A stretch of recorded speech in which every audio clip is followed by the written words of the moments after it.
Friends, ఈ మధ్యకాలంలో మీరు మంగళగిరి నగరం చుట్టూ ఎక్కడ చూసినా కూడా కొత్త రహదారులకు సంబంధించిన సర్వేలు అన్ని చోట్ల దర్శనమిస్తూ ఉన్నాయి.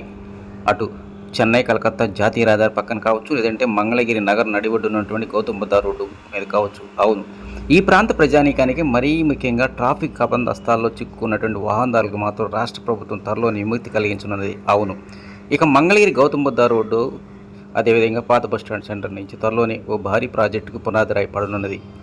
ఈ ప్రజానీకం అందరూ ఎప్పుడెప్పుడు ఈ ట్రాఫిక్ కష్టాల నుంచి ఎప్పుడు బయటపడతామనేటువంటి వారికి మాత్రం ఇది ఎంతగానో ఉపయోగపడుతుంది. వాస్తవానికి ప్రస్తుతం మీరు చూసినట్టు ఈ వీడియో ఈరోజు ఉదయం సరిగ్గా 8:30 గంటల సమయంలో పాత బస్టాండ్ దగ్గర తీయడం జరిగింది. ఉదయం, సాయంత్రం, మధ్యాహ్నం అనే తేడా లేకుండా నిత్యం ఎంతో ట్రాఫిక్ రద్దీ ఉండేటువంటి ప్రాంతం అది.